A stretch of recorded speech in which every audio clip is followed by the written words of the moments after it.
मराठी माणसासाठी किंवा मुंबईसाठी नाही, पण स्वतःचं कुटुंब वाचवण्याकरता आपल्याला एक यायचं आहे, अशा प्रकारच्या भावनेतून हे दोघे राज आणि उद्धवजी एकत्र आलेले आपल्याला या ठिकाणी दिसत आहेत। आणि खऱ्या अर्थानं गेल्या 11 वर्षामध्ये मराठी माणसाचा विकास, मुंबईचा विकास हा गेल्या 11 वर्षात झालेला आहे। Atal Setu, metro, coastal road, CCTV camera किंवा वरळीतल्या बीडीडी चाळीतल्या राहणाऱ्या मराठी माणसाला 560 फुटाचं घर त्याच दक्षिण मुंबईमध्ये निर्माण करून देण्याचं काम हे सन्माननीय मुख्यमंत्री देवेंद्र फडणवीस साहेबांनी केलंय। किंवा पंतप्रधान नरेंद्र मोदीजींनी मराठी भाषेला अभिजात भाषेचा दर्जा हा प्राप्त करून दिलेला आहे। त्यामुळे मराठी माणूस, मुंबईकर आणि मुंबई शहर हे खंबीरपणे महायुतीच्या पाठीशी उभं आहे। आणि आता मला असं वाटतं की खरं तर यांनी एकमेकांच्या विरुद्ध जे काही बोलले होते, आता दुपारीच मी एक व्हिडिओ ट्विट केलाय, ज्या ठिकाणी राज ठाकरेंनी ज्या वेळेला पक्ष सोडला त्यावेळेला माझ्या विठ्ठलाला बडव्यांनी घेरलंय अशा प्रकारचं त्यांचं वक्तव्य होतं, ते ट्विट केलंय। राज ठाकरेजी असंही म्हणाले होते की एक स्लोगन होती, बाण हवा की खान। उद्धव ठाकरेंकडनं बाण निघून गेलाय आणि आता उरलाय फक्त खान। हे माझं वाक्य नसून राज ठाकरेजींचं वाक्य आहे। किंवा तुझ्या कुटुंबियांना महानगरपालिकेमध्ये जाण्याचं थांबव, किती भ्रष्टाचार हा महानगरपालिकेमध्ये केलेला आहे हे आम्ही तर बोलतोच आहे, पण राज ठाकरेजींनी अशा प्रकारच्या भावना व्यक्त केल्या होत्या। त्यामुळे आता मुंबई महानगरपालिकेचा भ्रष्टाचार संपला का त्यांच्या दृष्टिकोनातून, हा सुद्धा प्रश्न जो आहे तो या ठिकाणी निर्माण होतो। किंवा आता उद्धव ठाकरेजींचे येणाऱ्या काळामध्ये जर ते निवडून आले तर कुटुंबीय जे आहेत ते महानगरपालिकेत जाणार नाही का, याचं आश्वासन, लेखी आश्वासन हे राज ठाकरेजींनी घेतलंय का? त्यामुळे अशाही प्रकारचा प्रश्न निर्माण होतो। आज जे काही चित्र आज या ठिकाणी त्या प्लॅटफॉर्मवरती किंवा त्या स्टेजवरती दिसलं, संपूर्ण कुटुंब एक झालेलं दिसलं। आणि त्यामुळे मुंबईची महानगरपालिका ही एका परिवाराची जागीर नाही, BMC is not family business. आणि त्यामुळे मुंबई महानगरपालिका ही मुंबईकरांची आहे, मुंबई महानगरपालिका ही मुंबईमध्ये राहणाऱ्या मराठी माणसाची आहे। आणि या मुंबई महानगरपालिकेच्या माध्यमातून या मुंबईकरांना लुटण्याचं काम यांनी 25 वर्ष केलं। मुंबईचा कोपरा विकून खाल्ला, मुंबईकरांच्या खिशावरती डल्ला मारला आणि या देशातला सगळ्यात मोठा भ्रष्टाचार, 3 लाख कोटीचा भ्रष्टाचार मुंबईच्या महानगरपालिकेमध्ये बसून यांनी केला। आणि आज मराठी माणसाचा आणि मुंबईकरांच्या नावाचा हा डंका हे जो पिटत आहेत, हा ढोंगी आणि दुटप्पीपणा आहे। आणि खरं मुंबई किंवा मुंबईकरांसाठी नाही, परंतु स्वतःसाठी, स्वतःचं अस्तित्व वाचवण्यासाठी, स्वतःच्या कुटुंबासाठी आणि मुंबईच्या महानगरपालिकेचा मलिदा कुटुंबाला खाण्याकरता हे एकत्र आलेले आहेत। खऱ्या अर्थानं तर गेल्या 11 वर्षामध्ये मराठी माणसाकरता भारतीय जनता पार्टीने बीडीडी चाळीतलं 560 फुटाचं घर हे तयार केलं, यांनी बंगला नंबर 2 तयार केला। आणि त्यामुळे मराठी माणसाला, मुंबईकरांना हे खूप चांगलं माहिती आहे की त्यांची सेवा किंवा मुंबईचा विकास हा कोणी केलेला आहे। आणि हे जर मुंबईच्या महानगरपालिकेमध्ये निवडून आले तर रशीद मामू सारखे अनेक मामू हे मुंबईवरती राज्य करतील, मुंबई शहराचा रंग बदलतील। आणि यांची टोळी आता मामूंची टोळी झालेली आहे। त्यामुळे या मामूंच्या टोळीपासून मुंबई शहराला सुरक्षित ठेवण्याचा संकल्प हा महायुतीने केलेला आहे।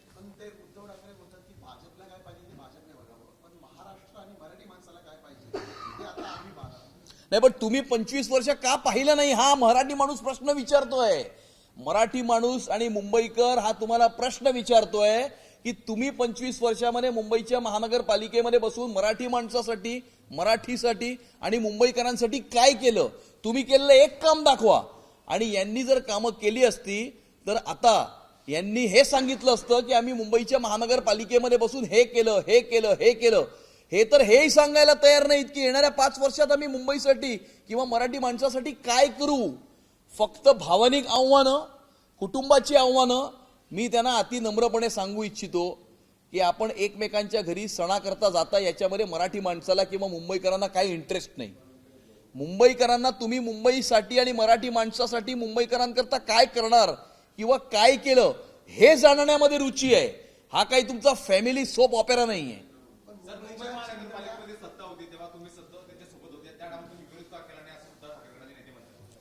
मुंबईच्या महानगरपालिकेमध्ये 3 मुख्य पदं असतात. महापौर पद असतं, स्टँडिंग कमिटी चेअरमन असतो, म्युन्सिपल कमिशनर असतो. म्युन्सिपल कमिशनर ही ऍडमिनिस्ट्रेटिव्ह पोझिशन आहे. 25च्या 25 वर्षामध्ये उद्धव ठाकरेंचा स्टँडिंग कमिटी चेअरमन आणि महापौर हा महानगरपालिकेमध्ये होता. भारतीय जनता पार्टी एक फार मायनर पार्टनर त्याच्यामध्ये होती. 10% पेक्षा जास्त नगरसेवक भारतीय जनता पक्षाचे मुंबईच्या महानगरपालिकेमध्ये नव्हते. ते 2017 साली 82 नगरसेवक होते, परंतु सगळ्या कमिट्यांची अध्यक्षपदं आणि सगळी सत्ता ही त्यांच्याचकडे होती. आणि हे अख्ख्या देशाला माहिती आहे की स्टँडिंग कमिटीचा एजेंडा कोण चालवायचा आणि मुंबईच्या महापौराला आणि मुंबईच्या स्टँडिंग कमिटी चेअरमनला रिमोट कंट्रोलनी कोण चालवायचं. अनेक वेळेला आम्ही अनेक विषयांमध्ये विरोधही केलेला आहे. मी स्वतः नगरसेवक होतो. आम्ही स्वतः झाडं तोडण्याच्या विषयावरनं मला आठवतंय की आम्ही त्या ठिकाणी वॉकआउट केला होता. त्यावेळेला महापौर हे त्यांचे होते. त्यांनी आमच्या विरोधाला झुगारून सुद्धा ते एजेंडे त्या ठिकाणी आपल्या बहुमताच्या जोरावरती पारित केलेले आहेत. आणि त्यामुळे लोकशाहीमध्ये नंबर्सला महत्व असतं. कोणाच्या पाठी किती लोक आहेत याला महत्व असतं. त्यावेळेला त्यांची मेजॉरिटी होती म्हणून त्यांनी अनेक एजेंडे हे रेटून त्यावेळेला नेलेले आहेत.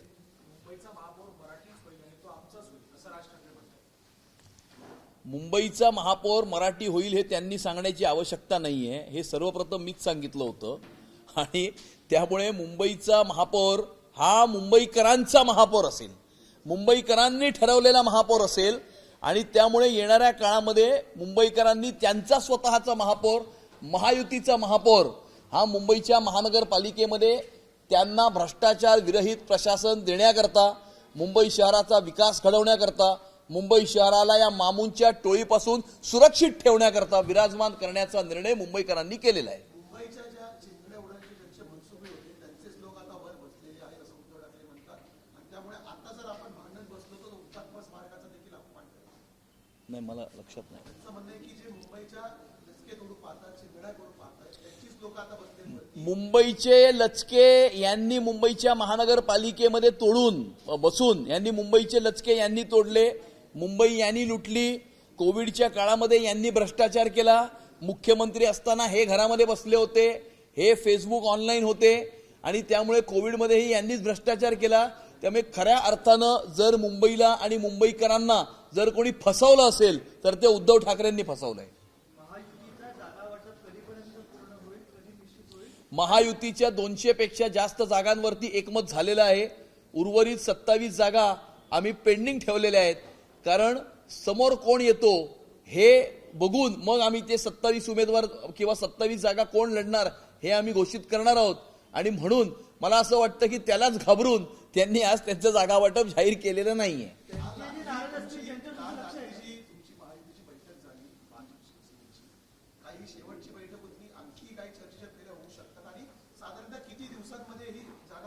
उद्या परवामध्येच हे सगळं संपेल आणि हे ऑलमोस्ट संपलेलं आहे. 200 पेक्षा जास्त जागांवरती एकमत झालेलं आहे. आणि जसं मी सांगितलं की उर्वरित 27 जागा आमचं ठरलंय 27 मध्ये काय करायचं, समोर कोण येतो हे बघून आम्ही त्या ठिकाणी उमेदवार त्या ठिकाणी कुठल्या चिन्हावरती लढवायचे हे ठरवणार आहोत. आणि त्यामुळे आमची युती एवढी बळकट आहे की कोण कुठे लढणार याचा विचारही करण्याची आवश्यकता नाही.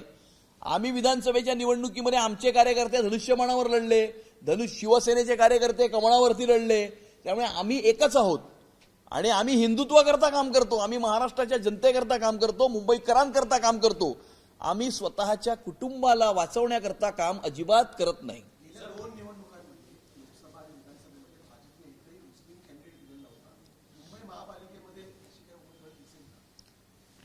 नाही, वंदे मातरम बोलणारा जर कोणी उमेदवार समोर आला तर नक्कीच त्याचा आम्ही विचार करू.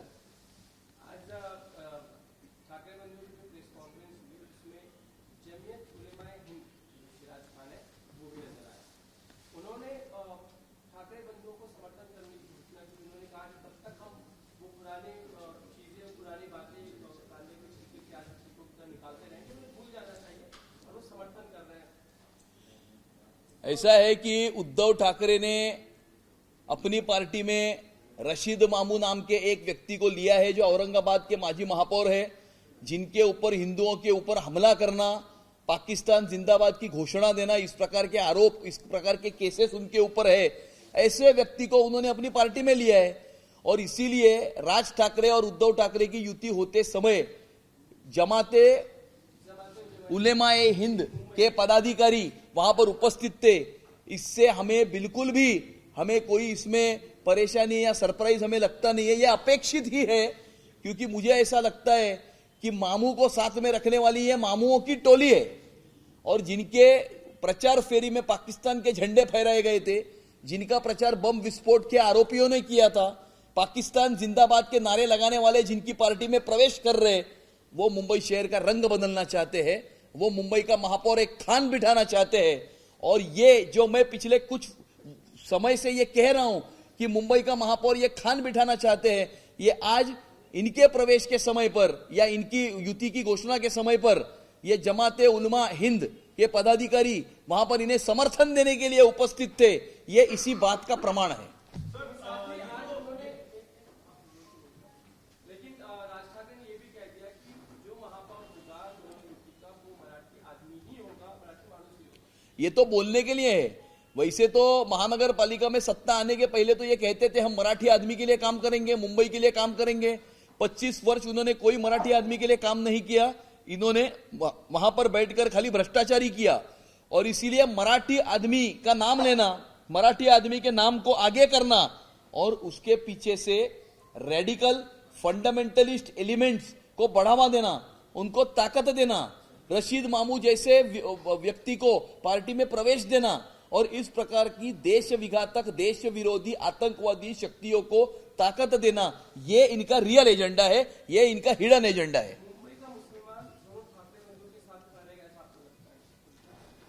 अभी जिसको ये लोकशाही है, ये डेमोक्रेसी है, जिसको जिसमें साथ खड़ा रहना है वो साथ में खड़े रह सकते हैं।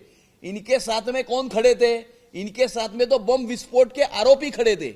इकबाल मूसा उर्फ बाबा चौहान नाम के बम विस्फोट के कन्विक्टेड ने इनके उम्मीदवार का प्रचार लोकसभा के चुनाव में किया था। महायुति के साथ मुंबई कर खड़ा है।